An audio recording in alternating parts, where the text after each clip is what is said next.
Channel 2, WBBM-TV, Chicago. Dance Fever will not be presented this evening, so we may bring you the following Channel 2 Holiday Special.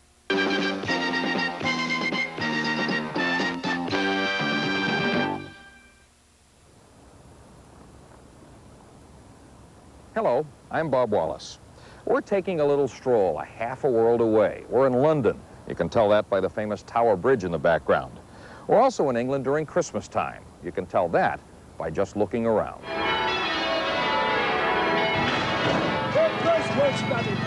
England is a magical place at Christmas time. There's music and caroling. Get your lantern to read your song sheet. Christmas time goodies. Now look, Edward, do you know who I am? Father Christmas. Yes, I am. Santa with a different accent. Said Scrooge. Humbug! And Charles Dickens. It's all part of how merry old England celebrates a merry old Christmas.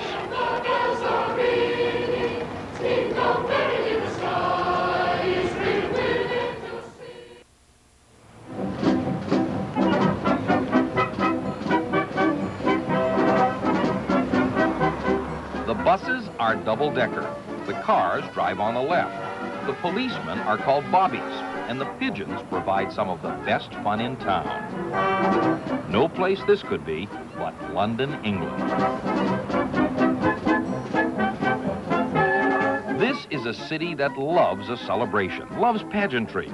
Visit it anytime and you'll see a grand show right on the streets.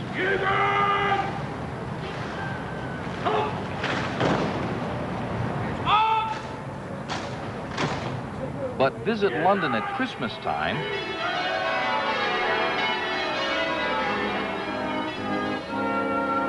well, the streets sing with music, decorations, and merriment, and children. What's your favorite part of the Christmas holiday? Missing school. You get off school. Getting presents. What are you expecting for presents this year? Cabbage Patch doll. What's your favorite Christmas memory, huh? When we used to go every Christmas day, we used to go down to get Grandma, and she used to bring these bagfuls of presents up. Seems presents are on everyone's mind, and sometimes it looks as if nearly all of London's 7 million people have come downtown to do their Christmas shopping. The only slowing down from the hustle and bustle comes when a holiday window casts its spell.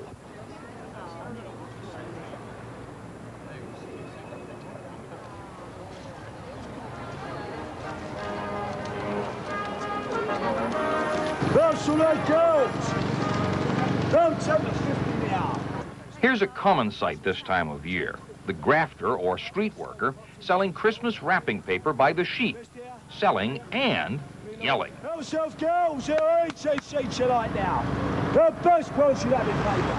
Best wrapping paper, he says. Sort it out, girls. Sort it out.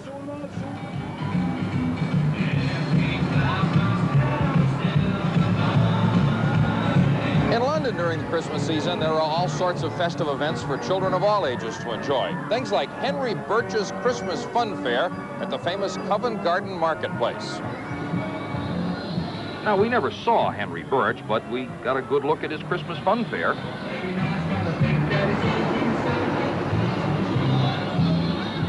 Over the holidays, especially when school lets out for vacation, there's plenty to keep you busy. Lots of things the whole family can go to. Christmas fairs, circuses, musical shows.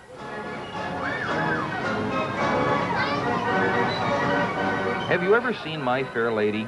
Well, Covent Garden is where the story begins, where the flower girl Eliza Doolittle sold her wares.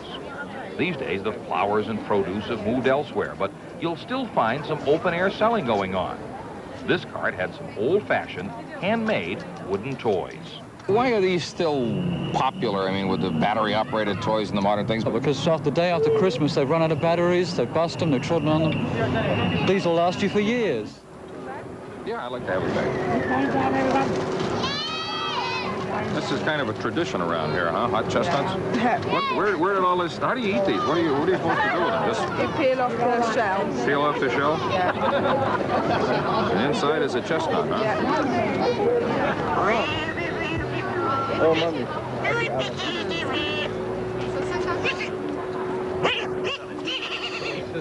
wants to be tickled by me. And here's a holiday treat sure to draw a crowd.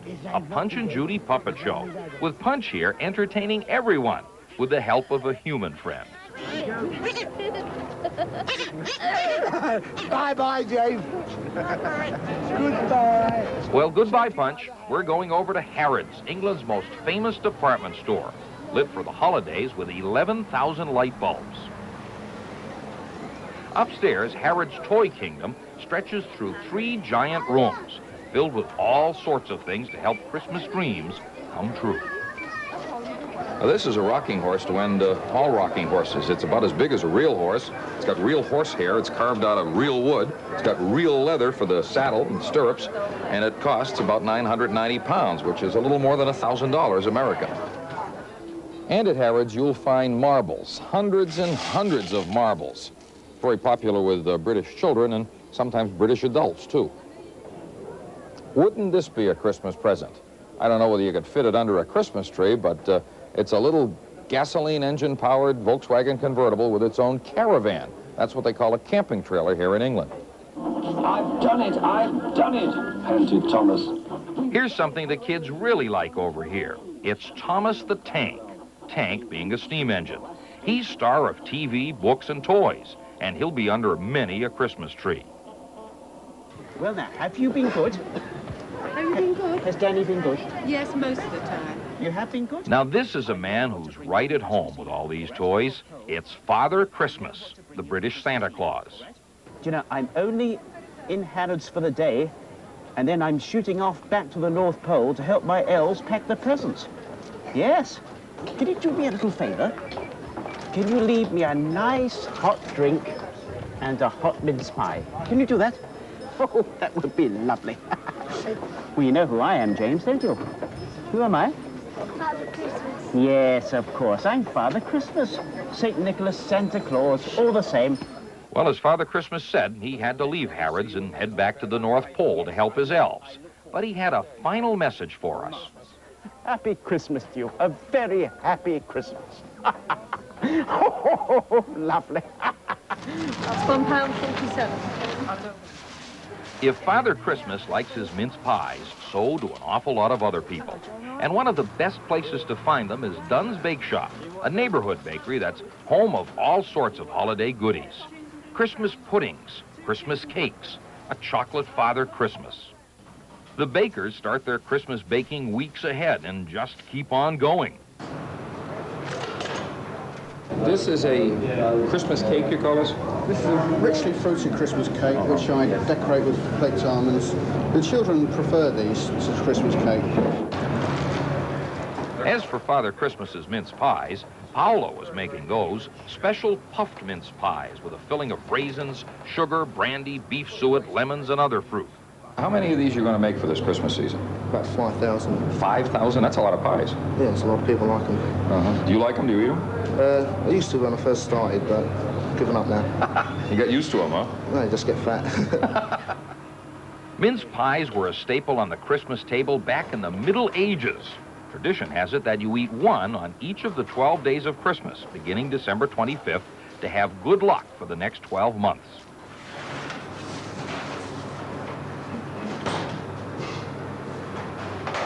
Just gives it a nice shine. Also makes it a little bit sticky. So we can put a little bit of sugar on it. This is caster sugar. And that's the puff mince pie. Now that we've talked about desserts, let's take a look at what may be the main course of Christmas dinner. A long time ago, people ate peacocks or boar's head or roasted swans for Christmas.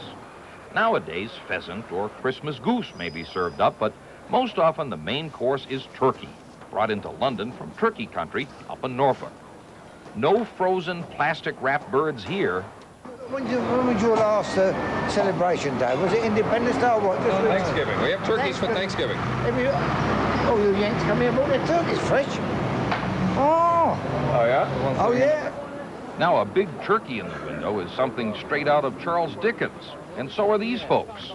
Can't have a British Christmas without a dash of Dickens, the great author who back in 1843 wrote one of the most famous Christmas stories of all time. A Christmas Carol. I've been through central London many, many times. Every year now, people who love Mr. Dickens leave by stagecoach from his old London home and head to a local church for an evening with Scrooge, Tiny Tim, Bob Cratchit, and all the other characters from A Christmas Carol. Ah, said Scrooge. Humbug! Christmas a humbug, Uncle. You don't mean that, I'm sure. I do. Merry Christmas. What right have you to be merry? Their destination, St. Peter's Church, where there's Dickens himself, or his ghost, or maybe just a human stand-in, bringing mean old Ebenezer Scrooge to life. If I could work my will, every idiot who goes about with Merry Christmas on his lips should be boiled with his own pudding and buried with a stake of holly through his heart. And yes, there's Scrooge's poor clerk, Bob Cratchit, there with his family, Tiny Tim and all the others. And as the oft-told story goes, mean old Ebenezer Scrooge finally wakes up to the real meaning of Christmas. And it was always said of Scrooge that he knew how to keep Christmas, if any man alive possessed the knowledge. And so, as Tiny Tim observed, God bless us, every one.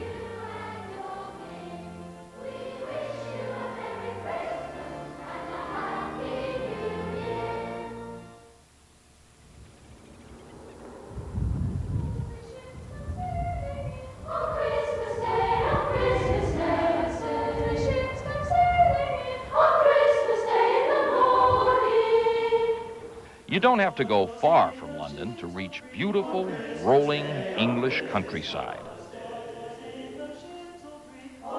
You know, Christmas is very special here in the country. There are some lovely local legends. One of them is that a long time ago, people thought the cattle knelt in the fields on Christmas Eve to celebrate the birth of the Christ child. Another one is in Yorkshire, they rang the bells in the churches to celebrate the notion that the devil died when Jesus Christ was born. Every pretty little town has a pretty little church, and at Christmas time they are filled with the sound of caroling.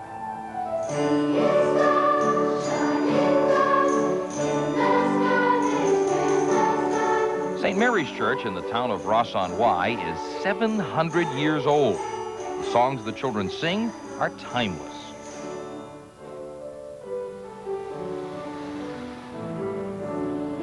Ross-on-Wye is a town of a few thousand.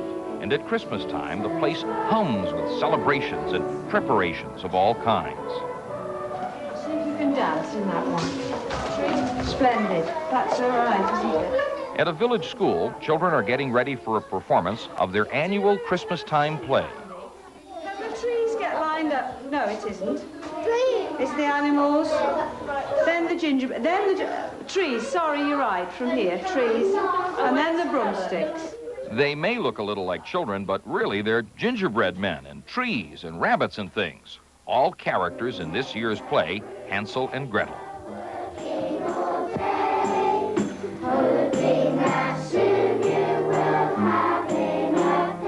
They started practicing in October, but there's a lot of pressure on these actors. The parents come to watch. What a nice chubby boy you are. Last year, the school did a version of the Nativity story. Hansel, young Andrew Brown, played a weaver then. But for Gretel, Catherine Woodley, this was a debut performance. Hey! Shut the witch in the oven! Hooray! Where'd you practice the dancing? In the living room. I did it on my sister's bed. You were dancing on your sister's bed, practicing? What did your sister think of that? Huh? Nothing much, because she was dancing with me.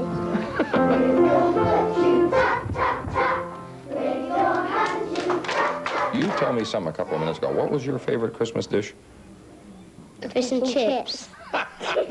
People don't eat fish and chips for Christmas, do they? Yeah, but last year I did. Mr. Brown thinks that's quite funny. Would you eat fish and chips on Christmas? Huh? A bit dry, yeah.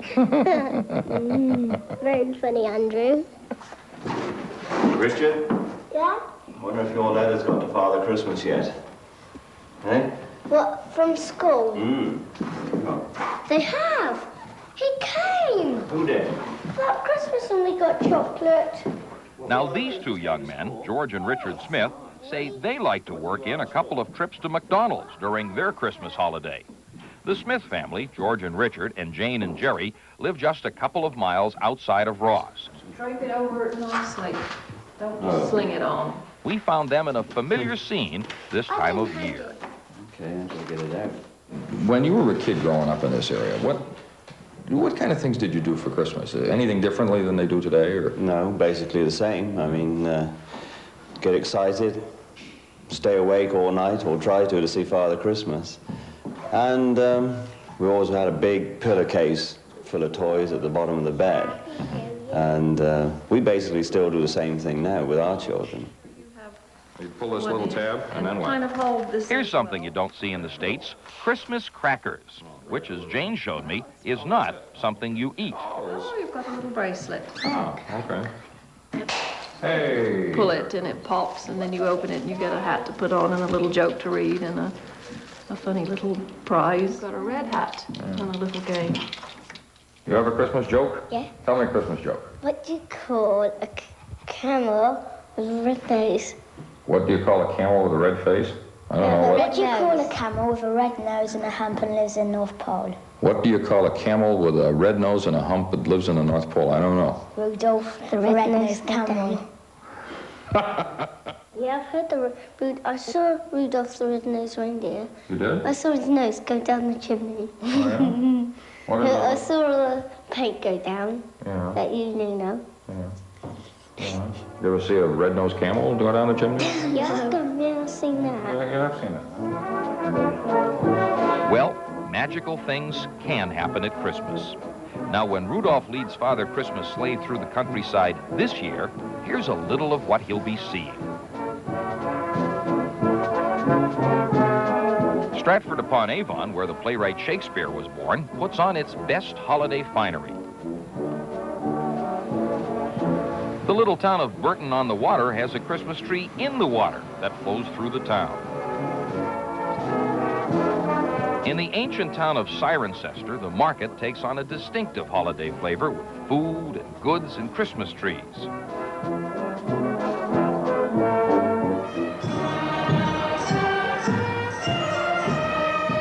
In the town of Royal Leamington Spa, we watched a torchlight procession, their version of a Christmas parade, as it marched downtown.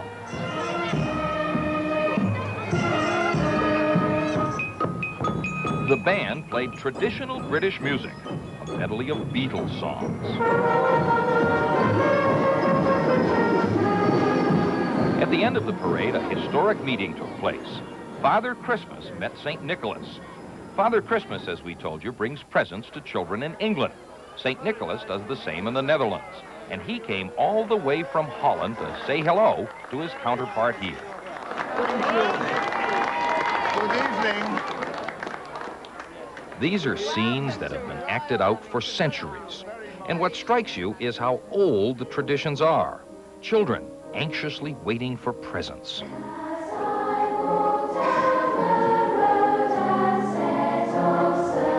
Decorating the house with evergreens.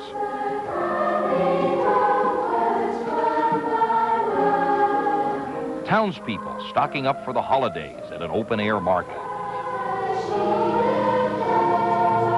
People gathered in an old church, listening to carols and words that have rung through this countryside so many times. For unto you is born this day in the city of David a Saviour, which is Christ the Lord. And this shall be the sign unto you. You shall find the babe wrapped in swaddling clothes, lying in a manger. And suddenly there was with the angel a multitude of heavenly hosts, praising God and saying, "Glory to God in the highest, and on earth peace, goodwill towards men."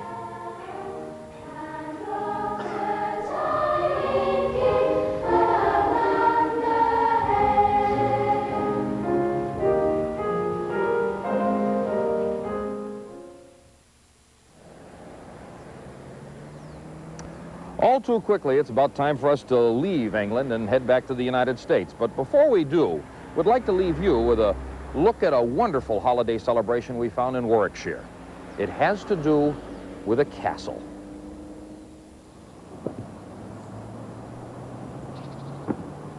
Warwick Castle is one of the most magnificent medieval castles in the country.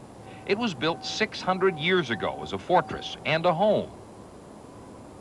It's at Christmas time this imposing stronghold becomes a little less imposing with the warmth of holiday cheer. The strongest light in the castle. Get a lantern to read your song sheet. In the spirit of Christmas, get your lantern.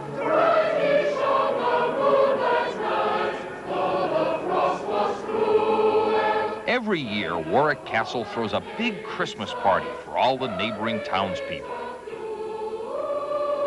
Now do be careful in this one because the chorus is very difficult and you must keep in time with us. It was an absolute catastrophe last year. Can you keep going?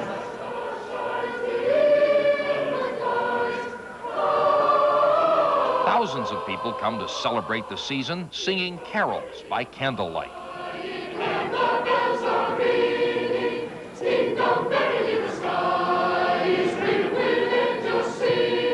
The castle courtyard may be dark and cold, but the children light it up with sparklers and themselves.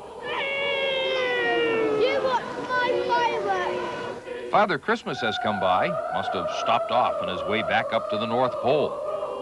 Nicola. Oh, nearly like my name, Nicholas. Nicholas Christmas. What does Christmas time mean to you? Families, getting together, and our friends, and the children. I mean, it's the lights, it's the frost, the dark nights, the evergreen, holly, mistletoe, Christmas trees, fir trees, children. It's perhaps the one time of the year when everybody sort of lets their hair down and talks to people, and people are happy, and it's good spirit. It's not lit yet, is it? Charles Dickens said Christmas is a good time, a kind, forgiving, charitable, pleasant time. It seems so here at this ancient castle. Well, the choir's been singing Christmas carols, chestnuts are roasting, children are visiting with Father Christmas, and there's lots of good cheer. That's Christmas time in England. Oh yes, one other thing. You have a merry old Christmas.